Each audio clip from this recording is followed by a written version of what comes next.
Slow down, you crazy child. You're so ambitious for a juvenile. But then if you're so smart, tell me, why are you still so afraid? Where's the fire? What's the hurry about? You better cool it off before you burn it out. You got so much to do and only so many hours in a day.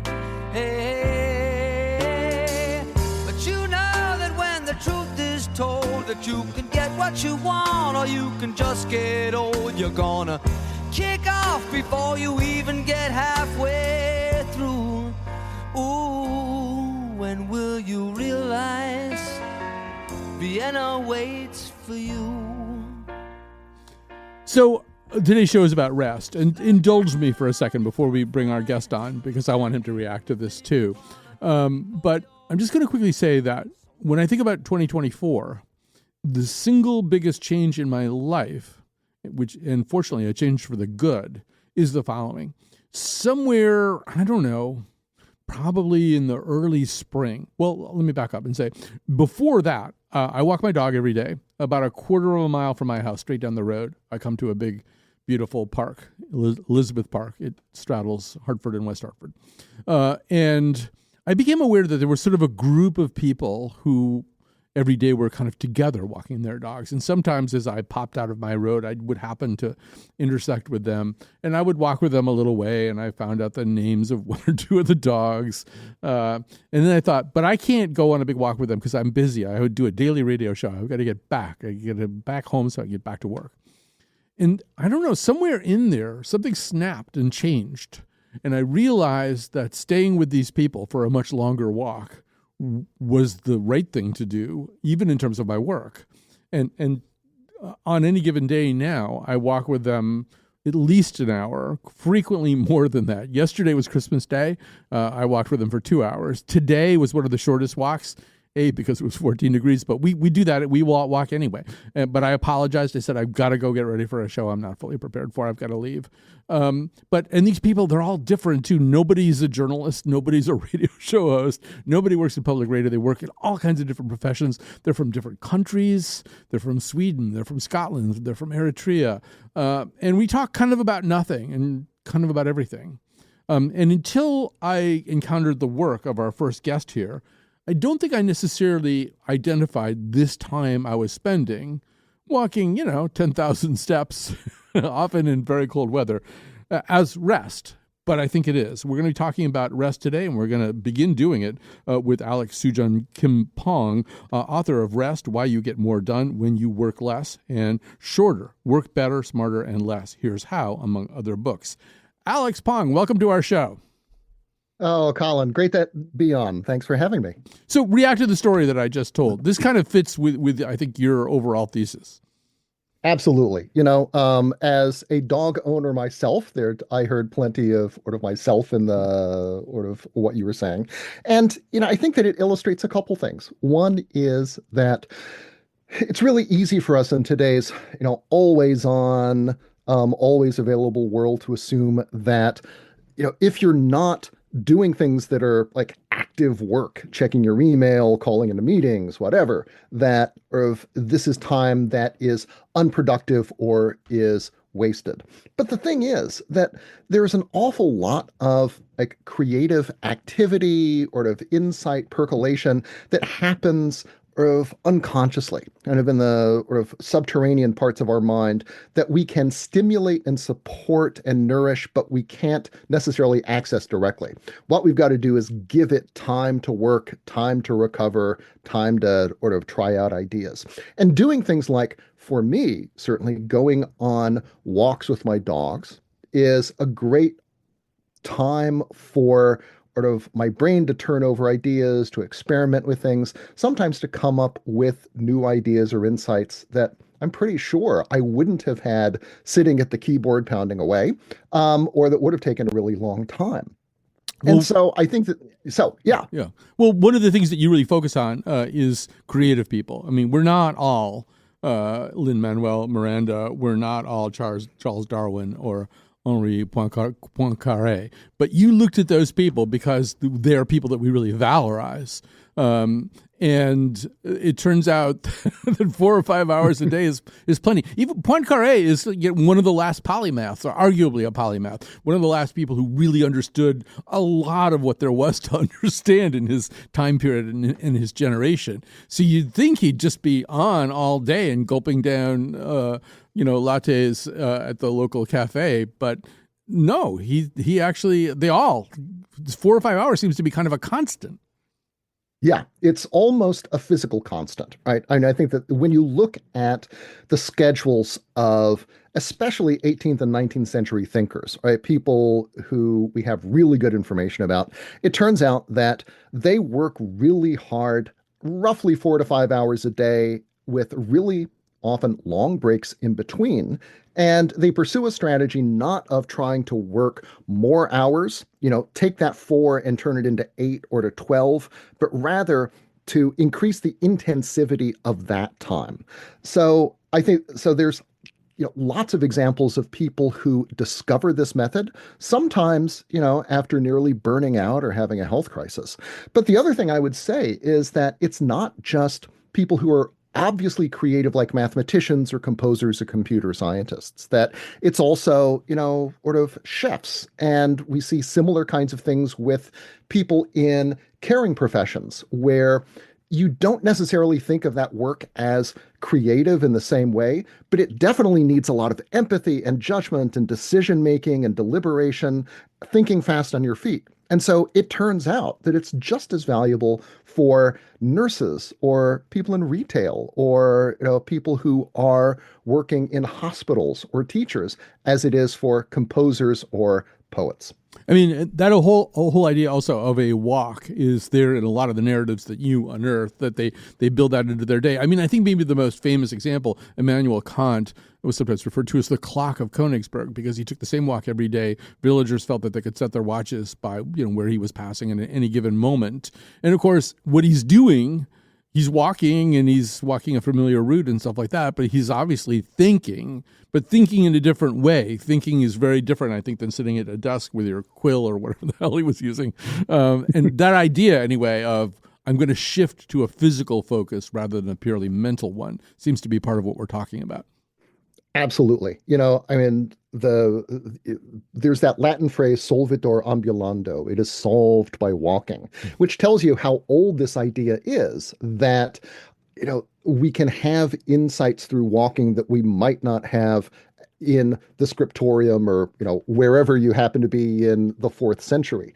And there is evidence that, there are actual cognitive stimuli that walking generate, right? There are some researchers at Stanford put students through creativity tests and had some of them working inside, some of them outside, some on treadmills, and found that the ones who were walking outperformed everybody else. And that we don't know exactly why it is, but it does seem to be the case that walking does almost literally kind of shake loose some ideas and sort of give us an opportunity to let our subconscious mind work on problems that our conscious minds haven't been able to solve. I think also what we valorize and what we value changes over time. And yes, in the 19th century, I even think about Whitman, he's more of a celebrity poet in the 19th century than poets are today. And he begins Song of Myself. He's a couple of lines in and he says, I loaf and invite my soul. I lean and loaf at my ease, observing a spear of summer grass. And I don't think people were reading that and saying, he got to get to work.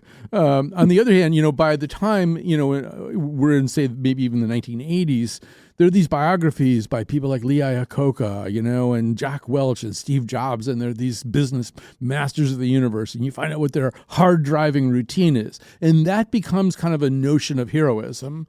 And it's the irony of it is that if you work in a corporate environment, every 3 to 6 months, you'll get an email telling you that there's a webinar about burnout. You should go on this webinar and find out whether you're burning out and what you can do about burnout. And it's the people who are burning you out are offering you the webinar, which strikes me as kind of ironic.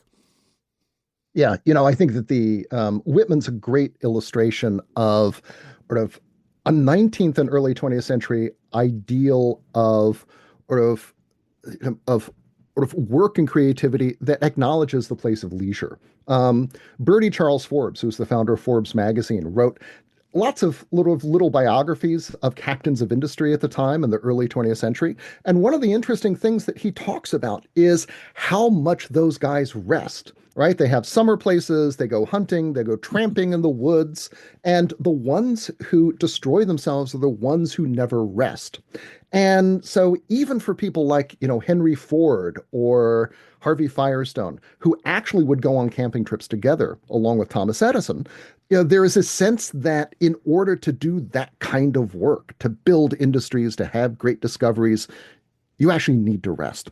And this does start to change in, I would say, about the 1980s or so, when you get globalization and you have sort of the personal computer and eventually the mobile phone, which lets us carry our offices around in our pockets and be and always on and always available, and therefore we always have to be working.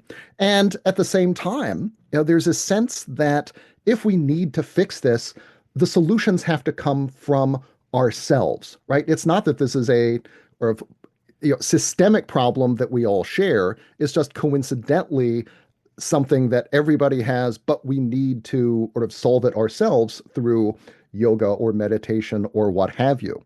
So I think that there's, it really is a big difference in the way that we think about the relationship between work and rest and productivity that I think really deserves some rethinking and a kind of return to this earlier sensibility. Do you think some of that rethinking is going on? I sense at least a clash of cultures, that maybe a generational clash of cultures. I mean, you start to see stuff like Tricia Hersey and her so-called NAP ministry, and she's got a book called Rest is Resistance, that yes, if you don't want to be owned, and she links it, I think, to the African-American experience, to slavery, that there's a way in which the destruction of the clock and the Amazonization of American work and American capitalism is in fact trying to do that, to yoke us back up to a kind of involuntary work schedule. But you see it a little bit too. I mean, every conversation I have with people who work in management in any field about, say, millennials and Generation Z coming into the workplaces, they have different questions, particularly post-pandemic.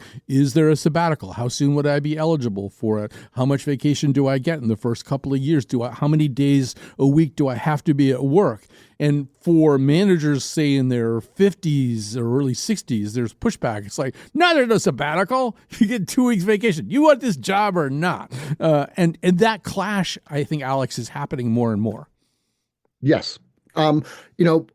However, I think that Tricia Hersey's book is brilliant, and her idea of rest as reparations is really resonant, and I highly recommend that. But I think that it definitely is the case that, particularly since the pandemic, we've entered this moment when people feel like they're able to ask really basic questions about why it is that we work the way that we do and how it can be different. Because, I think our experiences of remote work, good or bad, broke open the sensibility that the way in which we worked in 2019 was not, carved in stone by some set of anonymous forces that can't be resisted, that this was not inevitable and inescapable.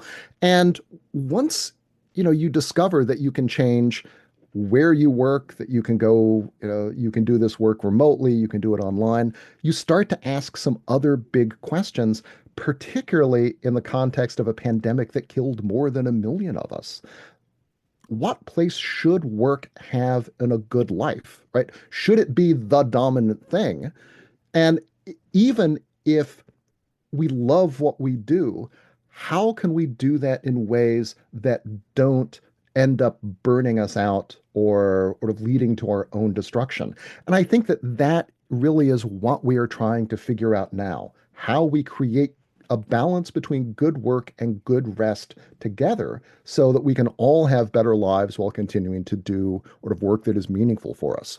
So that involves thinking differently about certain things. I want to quickly talk about another clash of cultures because it's happening right in my own house, and I learned something through your work. So we have a kind of like a lot of households, we have a chronotype clash. I am a lark. My partner is an owl, and so I am up at and I'm in the park by 7 a.m. walking with all these crazy dog people. She's not going to be getting up for a few more hours, and she gets really productive around 10 or 11 at night.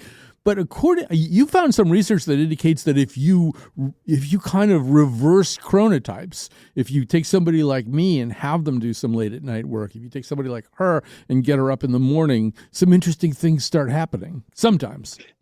Yeah, there's sort of a wonderful study that took sort of larks and owls and had them do creativity tests at what for them would be non-optimum times. And what they found was that people actually score higher on those tests than they do when they're at their sort of theoretical quote unquote peaks. And the suggestion is that in those off periods, the kind of door to the unconscious is kind of a little bit more open than it would be otherwise, just sort of speaking metaphorically. And that in turn, this explains things like why it is that someone like Ernest Hemingway, who really knew how to burn the midnight oil, did some of his best work when he was writing starting at 6 a.m. That sort of this was a conscious strategy for him to sort of access parts of his creative mind that would be difficult to get to at any other time. So, it's not that these people who get up really early are like more moral or sort of more dedicated. And I include myself among them. When I'm writing books, I get up at 5 a.m. But it's really, it's a strategy for helping you be a little bit more creative in a way that gives you just a bit of an edge in that project that you're working on. So let's talk a little bit more about let's do news you can use. I hate that phrase. Sure. But, let's talk about what people can do. Because I think for a lot of people listening, they're thinking, this is out of my control. I've got an employer who tells me X, Y, Z. How much control do I really have over how much rest, broadly construed, I can get? Right. So, I think that if you've got zero control over your time at work, right? If you're in a profession that's very, very reactive, like, nursing or law enforcement, for example, the most important thing to do, first off, is to protect your nights and sort of weekends, right? Being able to actually decompress from work, put it out of your mind. That's the first really important thing to do to prevent burnout. The second important thing is have a hobby, right? Have something, that you can look forward to that will make not productive use of that time, but satisfying and good use of it. And it almost doesn't matter what that specific hobby is, so long as it's something that you find really engaging and sort of stimulating. I think third, if you're able to do it, then the strategy of layering periods of deep focused work with breaks during the day is absolutely outstanding. And so what that means is try and schedule things so that you're working really hard for about 90 minutes and then you ease up for 30. That doesn't mean disappear from the office necessarily. It can mean doing something sort of much more sort of low intensity. And then I think that the other really important thing here is the more we're able to do these things together, rather than pursue our own individual strategies of finding rest in the nooks and crannies of our day, but rather actively or of collaborating so that we can build schedules together with maybe simple things like no meeting days or times of the day that are devoted to deep focused work.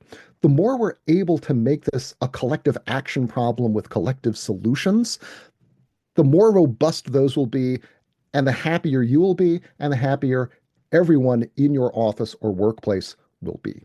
I just want to say, going back to one of the things that you said before about that idea of sort of concentrated periods of concentration. That's what you found with some of these paragons, back to Poincaré, right? He's 10 to noon and then 5 to 7 p.m. Those are his like crunch times where he's really, reinventing mathematics or whatever the hell he's doing. That really rang true for me, Alex, that it's not necessarily the hours that you work, but when are you really doing something that is going to take the full amount of your attention? Right. And I think that one of the great ironies of modern work is that we have both tools for doing individual tasks more productively, but we've deployed them in the workplace in ways that create endless distractions and interruptions. And so while in theory it would be possible to organize the workday very rationally so that we have those periods of deep work absolutely cleared away so that we can work undisturbed, what's happened is that, most of us have days in which that are filled with meetings, filled with people asking that one quick question that turns into a 10-minute side conversation. And consequently, we are distracted something like every 8 minutes, and it takes us generally about 15 to get back on track. And so that's why you can go through a full day never having that feeling of being really immersed in a problem and being able to make progress on it.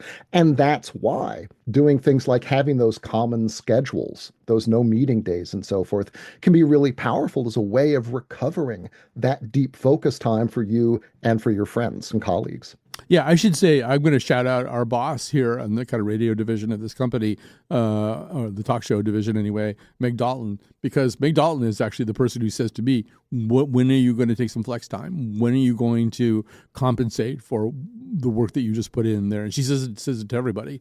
That kind of boss is unusual, but very smart. And the other thing that I would quickly say is that since that doesn't always reach me, I've had to think really hard and spend some time in therapy about what's the voice inside my head saying you're not working hard enough. And where does it come from if it's not coming from my boss? And I think that's a valuable thing too, Alex. It's sort of like, why are you so convinced that you have to work all the time is a very interesting question. Yeah, and I think that, the short answer is we've gotten a billion signals from, whether it's advertising, whether it's, 20 under 20 billionaire entrepreneurs lists, whether it's stories about Elon Musk working 100-hour weeks, or, the vague threat that if we don't show up and put in extra time and bring our whole selves to work, et cetera, then our jobs will be outsourced to, some developing country. All of this stuff contributes to this background radiation that says that we've always got to be working. And I think that, for people who actually like what we do, it's difficult to take that and translate or to modulate it so that we say, yeah, we can do stuff that we really like, but we don't have to be doing it 24/7. And my book Rest is filled with stories of people who learn this the hard way, right? Nobel Prize winners who spend months in the hospital when they're in their 30s because they've exhausted themselves and have no choice but to find a different way of working. And I think the one good thing that I take away from that is that if, someone like Albert Michelson, who, calculated the speed of light and won a Nobel Prize for it, if it takes him a hospital stay to figure this out, then there's hope for all the rest of us, right? None of us are too dumb to figure this out if he had to figure it out that way. We have to stop there, but there's so much more to say. Alex Soojung Kim Pang, author of Rest, Why You Get More Done When You Work Less. Thank you so much for your time today. We're going to take a quick break. We're going to talk about why this idea of rest is baked into most religious traditions.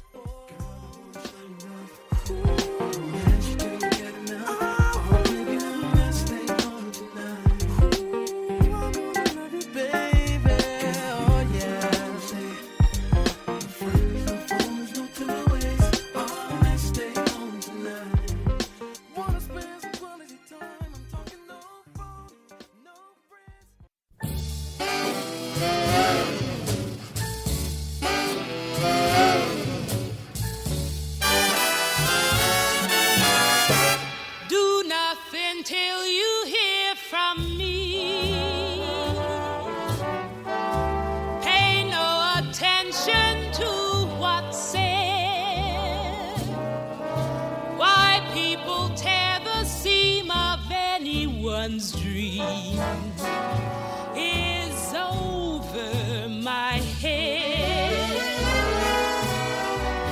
Do nothing till you hear. So we're going to talk about the religious proscriptions against work on Sabbath. Or that notion, I guess that's maybe a little bit too specific, the notion anyway that there should be a day of rest, that there should be rest built into religious practice. I just want to say in advance, it's interesting to do this sitting here in Connecticut where the Puritan blue laws hung around probably longer than anyone else, so long that in 1973, shopkeepers in Mystic, Connecticut were arrested for being open on Sunday, were brought into circuit court. 11 offending merchants were each fined $25 for each Sunday that they had been open selling things and being complained about. There were 19 of those events and 19 fines. They appealed that. But that's how persistent the idea is of a day of rest. It was at least persistent on the law books of Connecticut. I'm not sure how persistent in society it's been, but here to shed some light on that very question is Kristen Lucken, Program Chair of Religious Studies and Lecturer in Religion, Sociology, and Global Studies at Brandeis University. Welcome to our conversation. Thank you, Colin. Thank you for having me. So let's talk about this idea. I don't know if we can call it universal, but it is close to universal, this idea that rest, the ceasing of certain kinds of activities anyway, is intrinsic to religious practice. Tell us just how pervasive that is. You know, I think if you look at all religious traditions, whether it's indigenous traditions like the Cherokee or the 5 major traditions, which would be the Abrahamic and Dharmic traditions, you actually find rest as being central to all religions. It's not only time to connect with caring community, but it's a time to connect with systems of meaning. And the rituals that we practice while we're practicing religion, when we're in religious community, or even doing it on our own, rest the mind, rest the body, and give us a chance to connect with the higher power. I mean, it's even true. I mean, obviously, we're going to talk about Sabbath and Sabbath-type practices, but it's even true, I think, in sort of smaller intervals. I'm thinking in particular of how many of us Americans practice yoga, and there's that moment of savasana or shavasana where it's corpse pose. You lie incredibly still and just kind of let things wash over you. And the notion there is you don't leave until you've done that something important is happening there when you're not doing any active asanas, right? Exactly. And I think, you know, even if we look back at the ancient world, they lived very busy lives as well. I think we get so caught up in our busy lives, but there was something about the wisdom of the ancients that understood that we need to prescribe a day of rest. And if we don't, even in today's world where we have so many distractions, so many activities that are entertainment oriented, we don't just sit with ourselves. We don't know how to do that. We don't give ourselves permission to do that. And the ancients understood this and prescribed days or moments of rest, whether it's a day of the week or multiple times during the day. So, and we understand this through the prophets or the religious exemplars. Moses spent 40 days and 40 nights on Mount Sinai and came away with laws and commandments for the Israelites. Christianity, Jesus spent 40 days in the wilderness fasting and praying before he began his ministry. The prophet Muhammad sought seclusion in a cave on Mount Hira before receiving God's revelation. So there's this connection between times of rest and times of great creativity and movement into the world in positive ways. You know, I read somewhere, and I don't know how provable this is. I think it was in an essay by Judith Shulevitz, that the idea of the Jewish Sabbath, if we go back, you know, hundreds and hundreds and hundreds of years BC into the Mesopotamian environment, it was probably pretty radical to say, who's going to do this rest? Everybody is going is going to rest. Right, right. That kind of universalizing probably at the moment was a fairly radical statement. You don't have to be a mystic or a priest. Everybody's going to do this. Absolutely. And I think part of the beauty of a day of rest is that it's not just about seclusion. It's actually about coming together in community, sharing food, breaking bread, because we're sociological creatures. We need community. And I think modern science has shown that without community, people's lives are shortened. These longitudinal studies on what causes people to thrive over time, people who age well oftentimes have integrated community into their daily lives.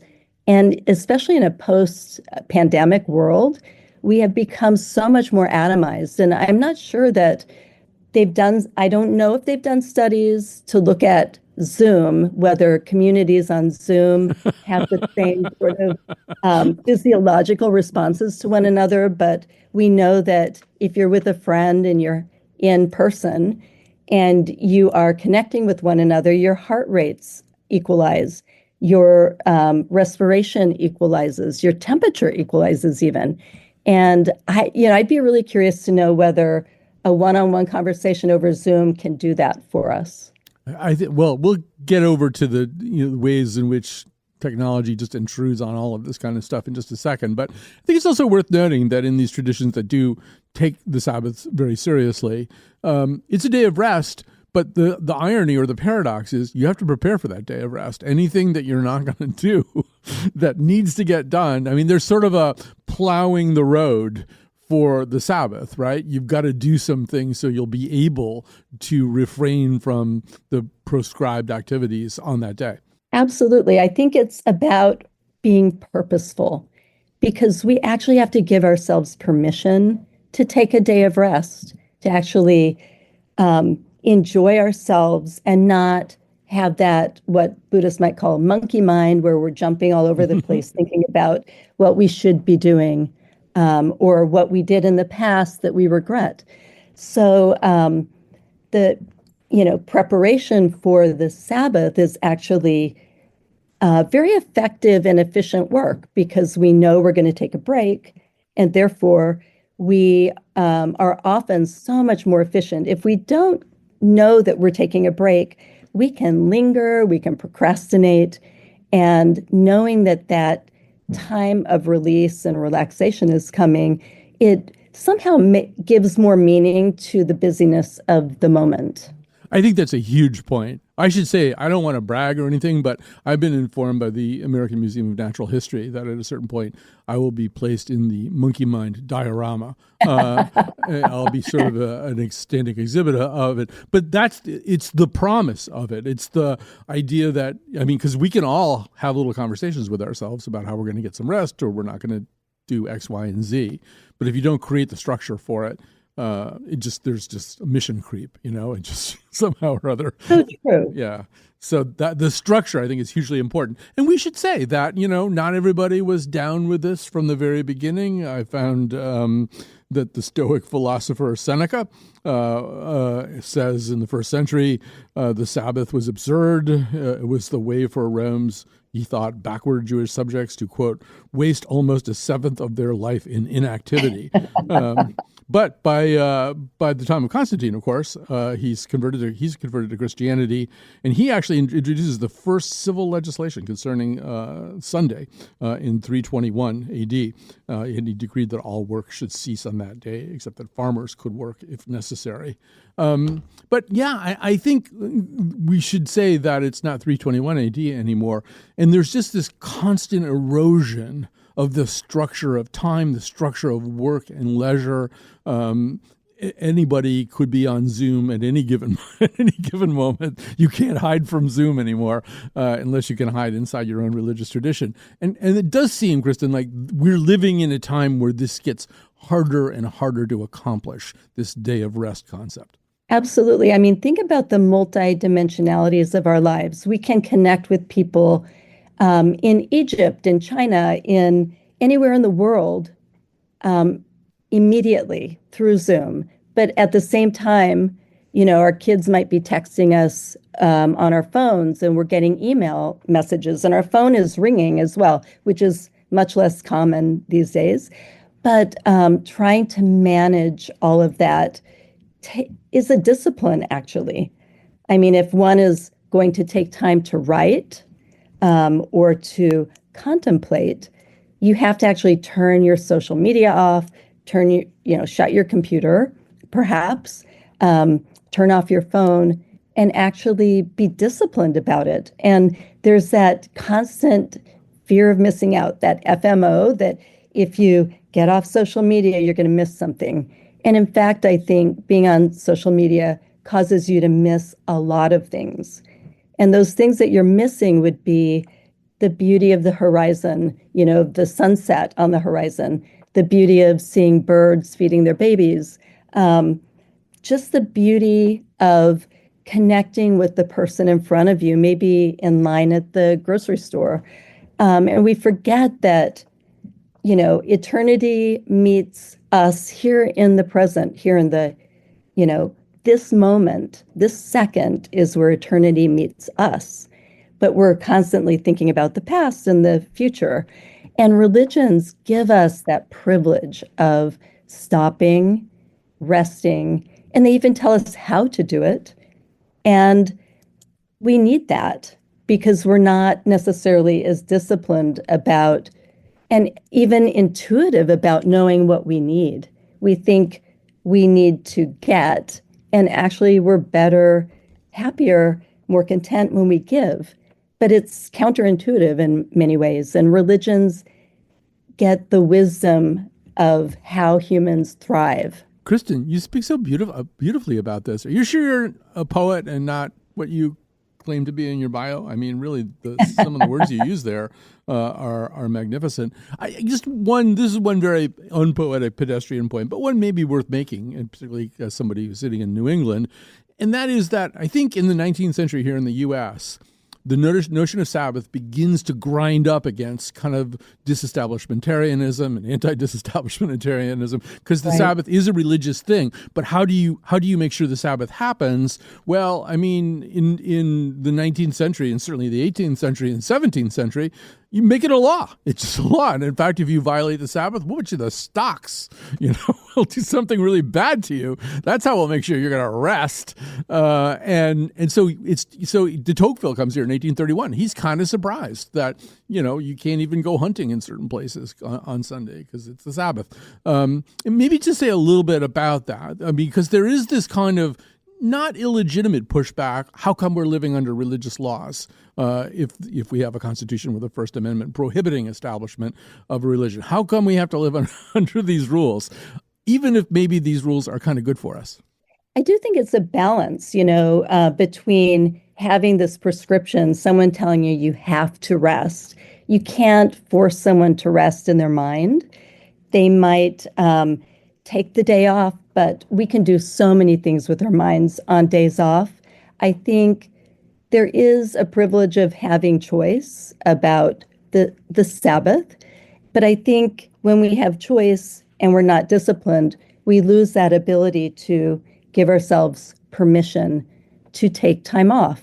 And it's not just time off from activities, it's actually time off from worrying, time off from regret, time off from anxiety or over planning, because life has a way of unfolding. And if we try to over control life, even, society trying to over control us, that is a problem. So I think we can look at it in two different ways. One, society giving us the privilege of taking a day off, but also forcing us to take a day off. There's a challenge with that as well. We're going to have to stop there, but it's been a pleasure talking to you, Kristen Lucken, Program Chair of Religious Studies, lecturer in Religion Sociology and Global Studies at Brandeis University, possibly secretly also a poet. We are going to take a little break here. We're going to talk about another way that people were controlled by the idea of rest, and that's the 19th century idea of rest cures, which were always directed at women.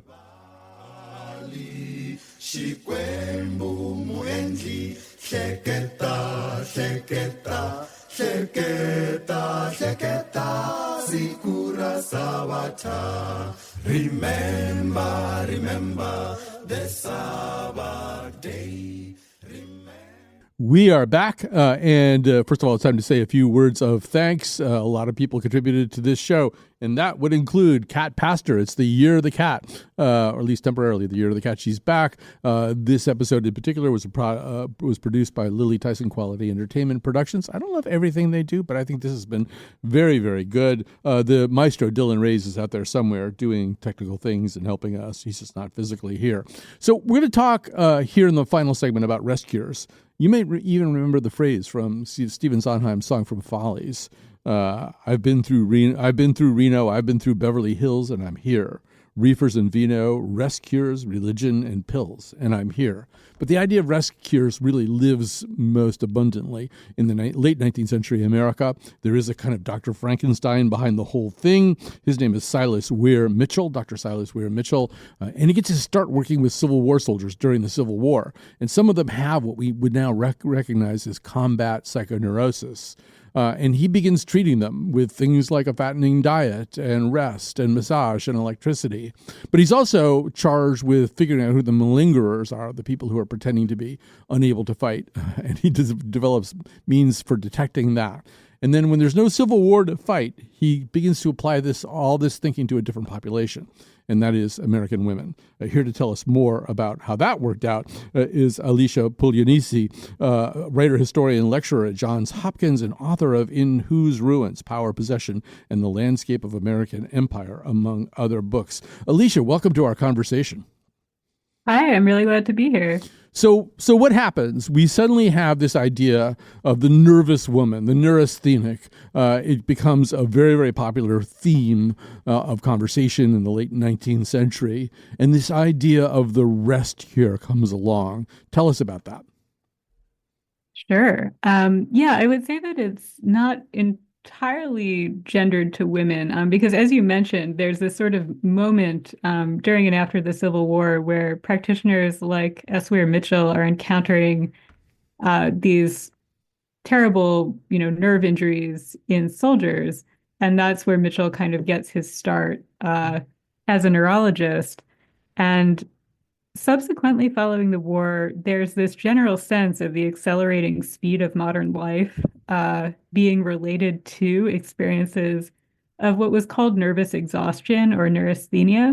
And so they were diagnosing that in men as well as women, but it also manifested along very gendered lines. And so it was seen as something, the treatment, what was a medical treatment at that time, we would now recognize as being essentially social, about restoring expected gender roles to these respective gendered populations.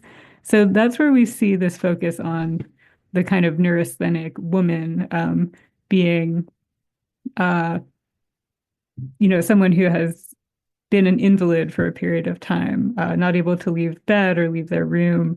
And as you said, there's a lot of suspicion of malingering, especially, by practitioners like Mitchell, who are interested in discerning which cases are sort of genuine and which are malingerers. Yeah, I mean, at one point, he talks about how if you do this, if you really make them stay in bed for a month and they can't do anything, after a while, they're going to start begging for the chance to do something, at least with some of them. I should also say about the part about it not being entirely gendered. Actually, in 1864, Mitchell diagnosed himself as having neurasthenia with grave insomnia in 1864. So, yeah, he understood it could happen in men. But there's something going on that looks an awful lot like social control here, right? It's really like, here's your role, here's how much you should weigh, here's what your body fat should be, here's what you should do. One of his prescriptions is you can't touch pen or paper or anything like that for the rest of your life. It seems an awful lot like keeping women in their place. Yes, definitely. It looks a lot like rest as a form of punishment almost, compulsory enforced rest, as specifically an assertion that women don't belong in the public sphere. We should also talk, you write about Charlotte Perkins Gilman's short story, The Yellow Wallpaper, which really kind of pulls back the curtain on this a little bit. I'm duty-bound to say that Gilman was from Hartford, right where I'm sitting. Her great aunts were the Beecher sisters, including Harriet Beecher Stowe, a great advocate of preserving the Sabbath, which touches back to our previous segment. But tell us a little bit about this. What does Gilman write? What's her purpose in writing this story? Gilman wrote the story kind of directly after her own experience of the official S. Weir Mitchell rest cure, as you kind of described. He, this period of enforced rest, extreme consumption of milk and other foods that were seen as restorative. He orders her to have her child with her at all times. And to not touch pen or paper. And so she finds that experience to be very alienating and oppressive, further damaging to her mental health, and kind of writes The Yellow Wallpaper as a response in the hope of changing the medical practices around the diagnosis and treatment of these nervous conditions of women. Now, we just got a few minutes left here, but let's fast forward to 2024. I mean, there's still an argument for rest as a cure, if not that particular kind of rest cure. You've kind of experimented with that a little bit. Just give us some of your sensibilities about it. Well, rest is this principle of medicine going back to ancient times. In the past, that was kind of the main prescription that you could offer to people. And people used to rest for months at a time, even prior to the coining of the rest cure as this specific protocol advocated by Mitchell. It was just one of the things that medicine could advise. It was generally like the amount of rest or exertion you engage in, what you eat and drink, your environment, the air and water around you. That was the province of the physician to try to modify. And so rest is this tool that we've always known is actually very important, and the body will often heal itself if given rest. But in that moment in the late 19th century, it starts to mesh with the demands of capitalism, the demands for kind of optimization and productivity, and the increasing ability to kind of measure the profitability of people's time and labor. And so that's where it becomes kind of distinctively fraught. Like, who are we resting for? And rest becomes kind of political, into the 20th century,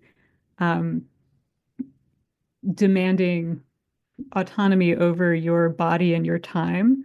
Can be understood as kind of an act of resistance to those pressures and demands that kind of alienate your labor. Yes, hence we get books like Rest is Resistance. Alicia Puglianese, we're going to have to maybe to be continued with this story because we're just flat out of time here. Writer, historian, lecturer at Johns Hopkins, author of In Whose Ruins, Power, Possession, and the Landscape of American Empire. Thank you so much for joining us today. Thanks to the rest of you for listening. Now take a little rest. Go fishing. Got your hound dog by your side. That's old Cindy Lou going with me. Gone fishing. Fleas are biting at his hide. Get away from me, boys, you bother me. Folks won't find us now because Mr. Satch and Mr. Cross, we gone fishing instead of just a wishing. Oh, yeah.